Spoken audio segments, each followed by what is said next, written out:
Hey everyone, this is Kenny Coins for Marathon Money Inside the Ticker, and you guys are so excited to hear from him. Is Nathan Bradley from DVLT? He's back on the show. It's amazing to have him back. There's so much going on with DVLT. So many investors are asking questions. I saw Tim Sky did an article on the company about DVLT, and he's like really you got some people behind you that actually believe in DVLT. You got some big players that actually believe this company can really make it big, but there's some people that have they're losing some type of like investor confidence, and they're hoping you can steer them in the right path to see what's going on. Well, hey, Kenny, it's great to see you. Thanks for having me back. And I've always appreciated your willingness to give me this forum, to discuss. And so, number one, it's great to see you, and I hope you had a great Thanksgiving. And, thank you for this opportunity. You too, man. Look, I'm talking to you from our new headquarters in Philadelphia. We've made a lot of strides in our business. We are in the midst of our acquisition of API Media.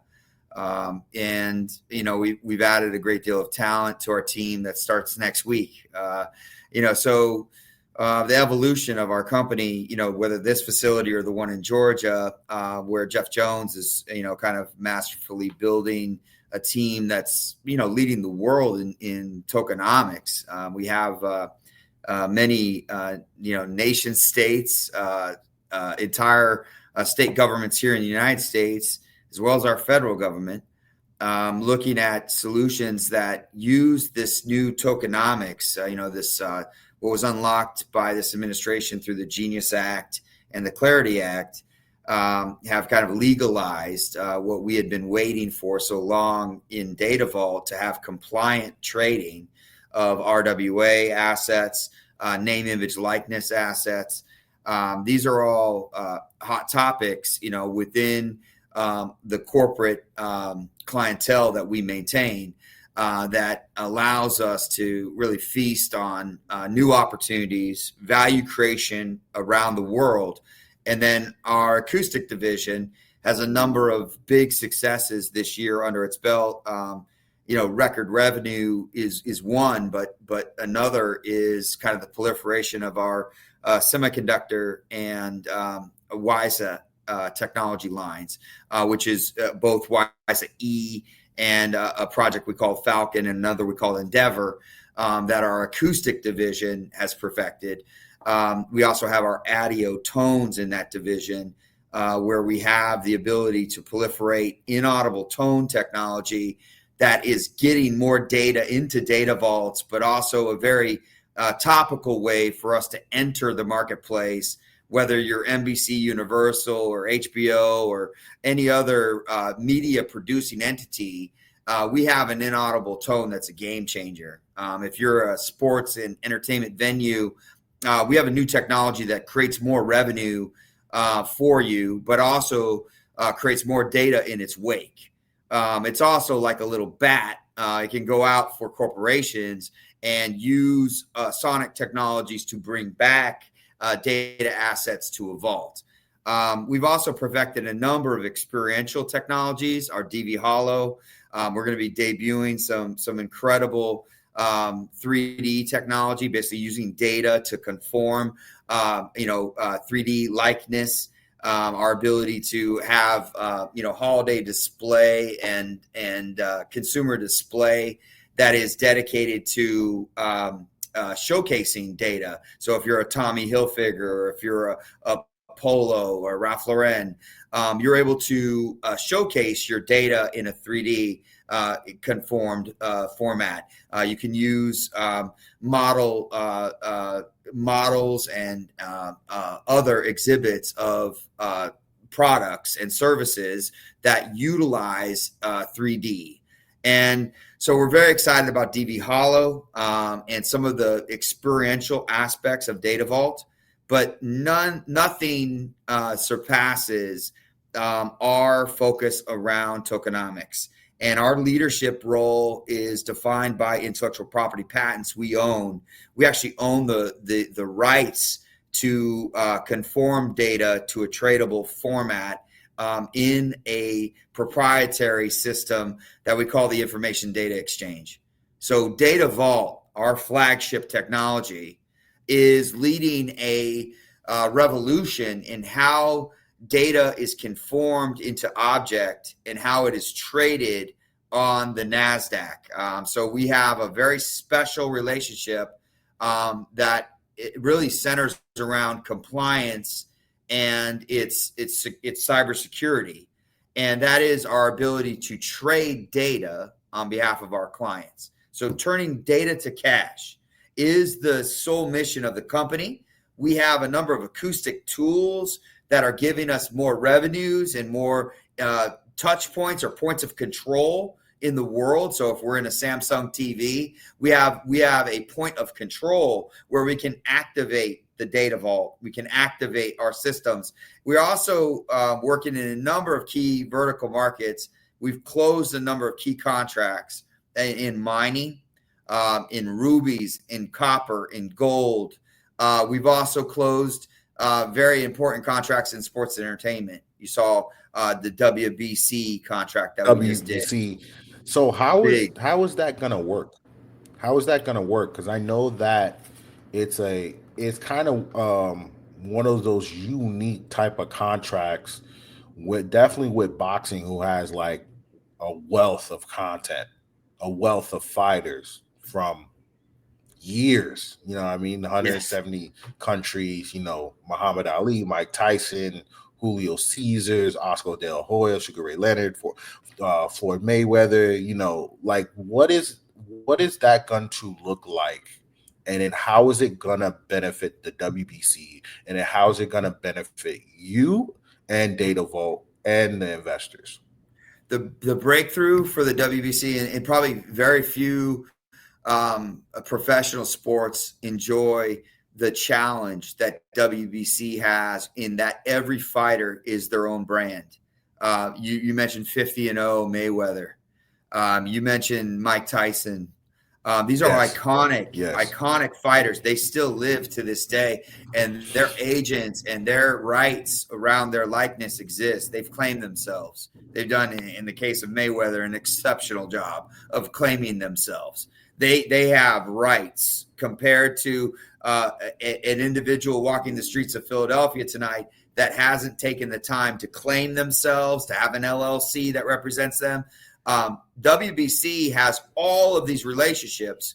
We have a smart contract that can jointly monetize, use a WBC fight as a fodder, as a community that can now feast on assets that the WBC can spin up with our technology. So our Datavault mints coin, it mints it in the name of WBC, but it has smart contracting where WBC can be paid, as well as the foundations, like the No Mas coin of Roberto Duran. The idea that you do have an Oscar De La Hoya in there, and his foundation notoriously has rights, right? And his entire enterprise has rights.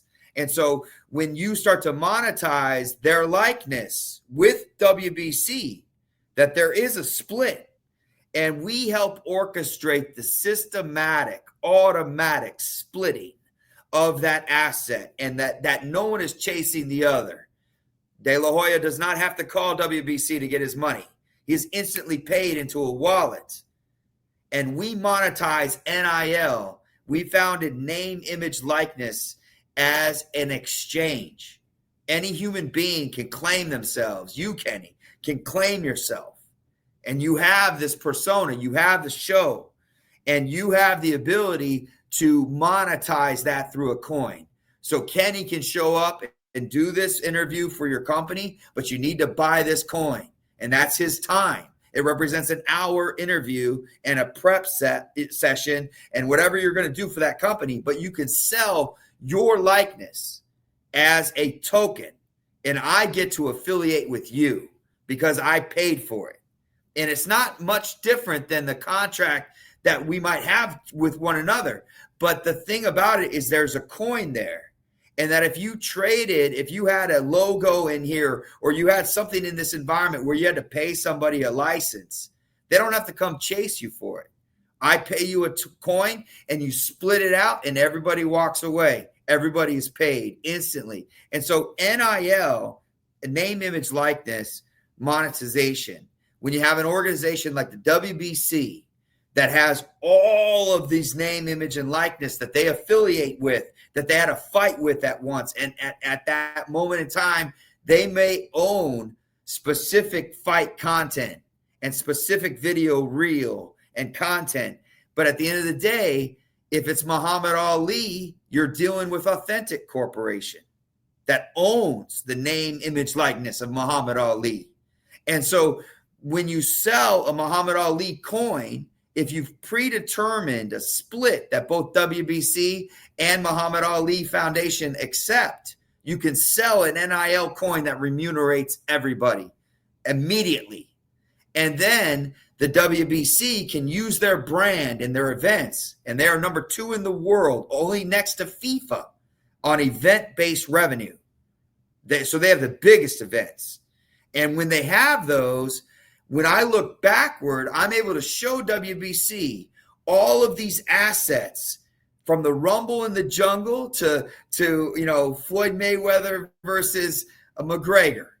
And you have huge events that have huge data in their wake. So who's the next buyer of pay-per-view? What's the next biggest fight?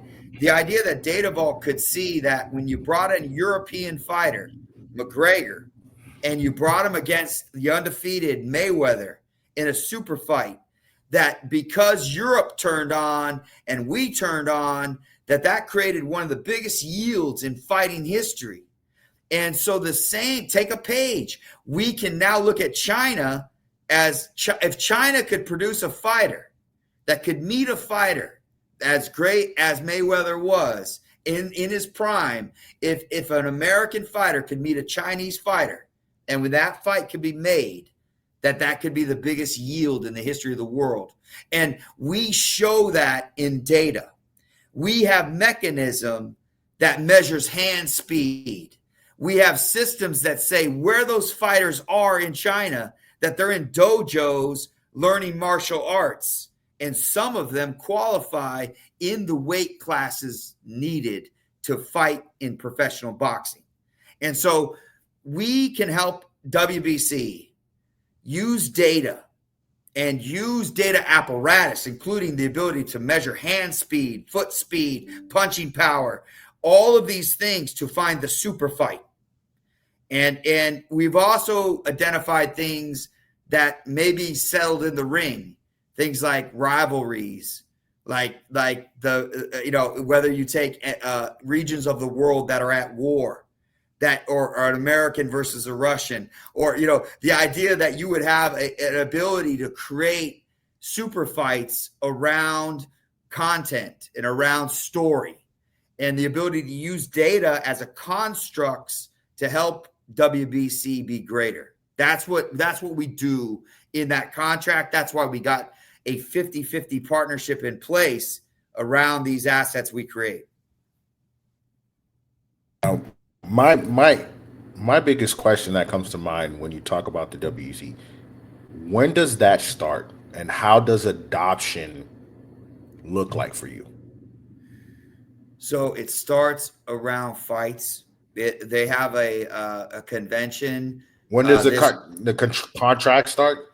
The contract starts. So we announced that signing. So we've signed the contract. It's started now. It's in effect. And the first event is the WBC conference, a public conference that we're demoing to the WBC partners of ours now, our capability. That includes an inaudible tone that can be released in a venue that activates cell phones. It can be used over airwaves. It's called ADIO. And we have an ADIO Labs right here in Philadelphia, and we're with API Media in New Jersey, fortified in a system that would allow WBC to release tone to the world at a fight. So whether it's the Ring Girls Instagram, the merchandise, any of the tones that they want to release that add value to the venue, the event, and the fans and the fighters, they're able to do that. And I would mention that WBC is a very fighter-centric organization. When you look at them, they're more concerned with the fighters than they are the fans. And that's not to say they don't love their fans, but they absolutely love their fighters. And they're really focused around fighter services and lifelong relationships with fighters, which I think is one thing we can fortify at Datavault with our Verify You process that lets people prove that they were part of the WBC legitimately, and also the preservation of data that we do through NFTs, commemorative coins, meme coins, everything that we're going to be doing for them. Starts now. Where do you see So where do you see adoption from this? Because this is big. Fight after fight. We're going to introduce this technology fight after fight, and you're going to see more of it as we get better at it.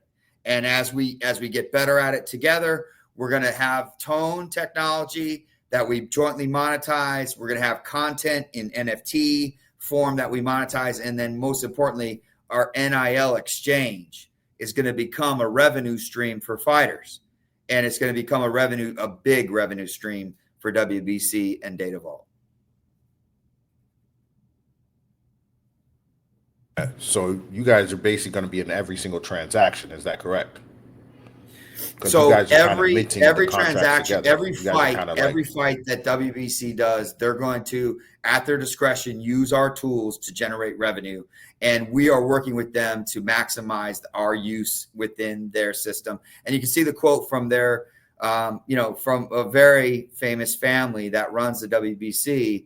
And their CEO has proffered that Datavault is understood by them to be a very important part of the future. And that means the world to us. It's a big burden on us because they're such a professional, such a well-established, and such an honor to work with, that we are stepping up our game to really impress them and bring our best foot forward. So we're at the very beginning of that relationship, but it's one that has billions and billions of dollars of potential. I definitely want to keep up with you with that relationship, because this is how I see it. And then you can kind of tweak. This is how I see it. If you guys can conquer the WBC, UFC is probably, to me, I like the UFC, but with what you're saying about speed, kick, natural abilities, if you can track that, you know what I mean? That's going to change how all sports, football, basketball, it's going to change beyond sports. So if you can do that in boxing and do it well, it'll change all sports. It'll show data that we never even had before. So Kenny, let me break something on your show. We're going to do a global broadcast live from the AT&T Stadium where the Dallas Cowboys play. We're putting on a bowl game, and we're inviting the best players. We're working with NFL alumni, and we're inviting the best players in America. We're looking at statistics, at injury, at foster kids that don't have advocacy parents, but that are the fastest on the field. The kids with the strongest arms that didn't make quarterback because their dad's not a coach. All the things that are inequitable in our system, the nepotism, the unfairness, the things that work against our democracy of the way things are set in fairness. As a nation, you could enter and in skill rise. And that idea in a bowl game, that looks at fairness in the number of snaps you receive. If you're a part of the game, we're going to try to move the ball around so we can see talent, and we can have NFL scouts see talent. And it's not about controlling the action or the game. It's about setting up individuals with talent with an opportunity to be seen and understood. And I think that the Datavault in our Dream Bowl is the future.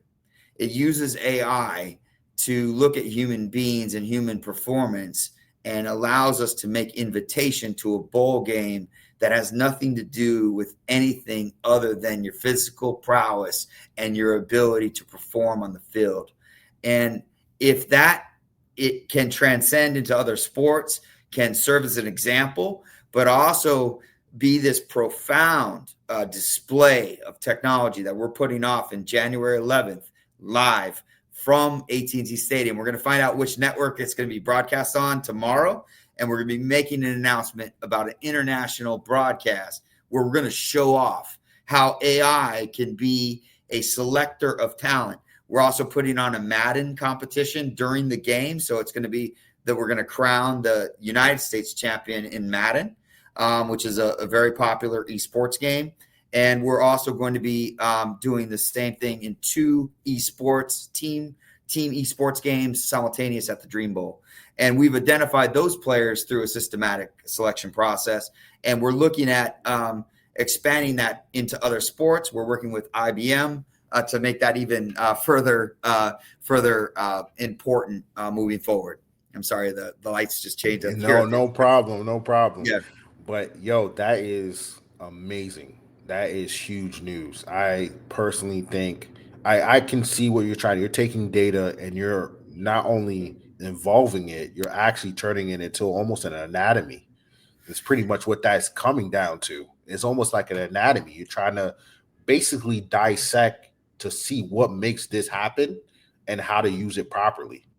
And now look, allowing the Datavault, what's special about us is that we only orchestrate transactions around data. We built 3 engines, really 3 agentic agents that utilize a IBM Watson core and our technology on top that scores and values data. It moves data into a value and a score and you need 2 engines, the value and the score. The third engine, our Datavault Bank, allows you to mint a smart contract. So if you can value and score data, you can then price it and uplist it. It trades. It's valued based on what people pay for it. You're able to move that score up and down based on the efficacy of the data itself. And we're able to use AI to traverse these systems. If you look at a customer like WBC, they have so many assets. You look at the NCAA, how many kids get overlooked who don't have the advocacy dad, who don't have an agent. They haven't gotten recognized yet. They are the fastest on the field. And AI can see that in a heartbeat. We level the playing field and say, look, give the kid the ball.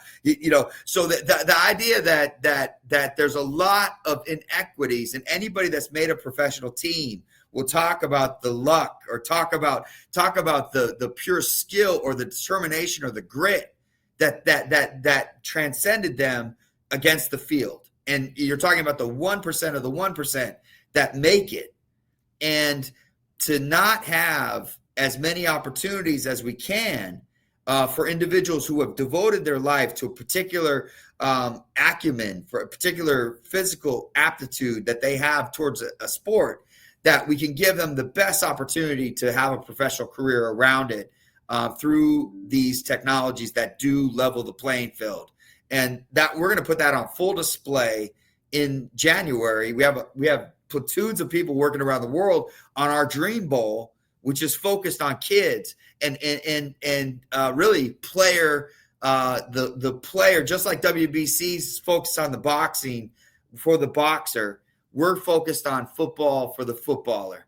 And we're looking at how we can make that a fair and a more fair and a better system where individuals can be recognized for their prowess and can be given the ball when the NFL is watching. And so that idea of creating a Dream Bowl for kids where they have one last shot at being noticed and identified, and their dream ticket is punched through that system. So, and I think it transcends sports. I think that if esports is part of it, you can start to enfranchise just about everybody into this fairer system that's using AI to serve people, that's subordinate to us and that cares about us and is trained to know us and to help us, not to learn us for the purpose of usurping us or replacing us, or like OpenAI, ultimate brain that once it learns you, it doesn't need you anymore. Datavault is about sovereignty. It's about owning your likeness, owning yourself, owning all the data around you, but doing that inside businesses and helping businesses do that for people ultimately. And so that, Datavault is on display at the Dream Bowl, and we're excited. We're going to invite you, Kenny. We want you there. Oh, man, I really appreciate that, man. This is exciting. We're coming close to the end, but man, dude, like, you're really hitting stuff out the park, man. Since when we spoke back in September, you're hitting stuff at the park. This is probably going to change the game of sports, and I already know it's going to change the game on hiring people. It's going to change the game on how companies view resumes and data from them, and what they can probably collect data from their past job and say, okay, this guy will actually be perfect, instead of taking a guess on, based on a resume. So I can see this growing to be, something that the world adapts fairly quickly. I think my last question before we get off is like, how are you going to get, I understand the WBC and I understand the Dream Bowl, but like, how are you working on, I think this is a better question. Are you working on getting other people to really understand the level of power they have once your technology becomes like accurate, like 95, 100% accurate? Because that's what you're kind of do. You're test running it until it gets fully accuracy. Am I correct? Well, look, from my standpoint, the problem with AI is that you can't trust it when it's poisoned with bad data. You talk about poison data. Poison data can kill you. If you trust data from AI systems, but it's poison, if it's you send your troops to the wrong field because AI in a clandestine way could trick you or move you into death. And so the idea behind Datavault is that you would only trust data that you score and value. And once you score and value it, you know where it's from. Junk in, junk out is like something people say, but the difference in between this and that is that this can kill you. The idea that trusting AI information that is poisoned would kill you. And so Datavault is about creating these sovereign stovepipes of AI, like little hives inside your own control. And that if all the inputs into it are understood by you and valued and scored, that part of that score is trust. Can I trust this data? Yes or no? Is it my data? Is it actually produced by my people? Does it have scientific root? Is it real?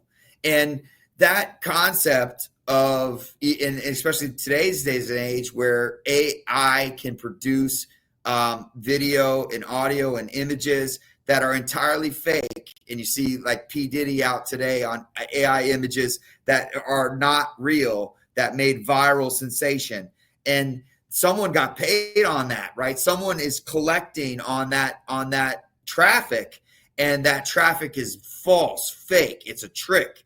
And so that idea of trusted data in a hive called Datavault, and the ability to look at it and understand its value, and then most importantly, trade it, data to cash. And so that's us. And yes, we are perfecting that system, and we're teaching our clients how to filter out all the poison and how to look at what is the real data that they create, that they own, that they have sovereign right to, and that they're allowed to sell. And when they're allowed to sell it, we can turn it to cash. And we can also comply to all the governance, all the personally identifiable information, all the requirements around that asset are fully checked, fully managed, and fully compliant. so that we're able to sell data and not look over our shoulder. We know that we have sold data in a compliant way and that we're able to move it to cash in a way that is revolutionary. And we have a way to move this forward in a platform where individual companies can be creative. They can create their own data assets. They can look at their data differently. You mentioned HR data. There's nothing more important than our people. And you're right. There's actionable intelligence that I can bring in and stop wasting money. You interviewed a guy that was just about there, or a woman that was just about there, and later on you realize there's a door open for that person. It'd be better to have the actionable intelligence and move on that information than to reproduce it. And so, and to do it again, and so the idea of the actionable intelligence and the ability to move data to cash without ever touching it, moving it, or creating more attack substrate, that's the Datavault. And we have one of the hottest companies in America, in my opinion, because of the Genius Act passage, the ability for us now to trade tokens legally in the United States, and the ability to monetize data through AI has changed everything. And guys, I gotta end it on that note, man. It's great to be a part of this in the beginning. This is where you see the world change. But guys, man, check out Datavault. He's gonna come back on the show. I think he has a lot more. Ideas are phenomenal. Execution. He's been execution since the day I met him. So it's not gonna be surprised when he execute everything else. He executed WBC. He executed the $150 million Bitcoin back when he was in Korea. So I'm not gonna be surprised if more execution come down the line. Do not miss the opportunity to be a part of the journey. This is a confidence we need. These are confidence as investors that we need. So thank you, Nathan. Check out, listen. Thank you for viewing. Thank you for listening, and peace.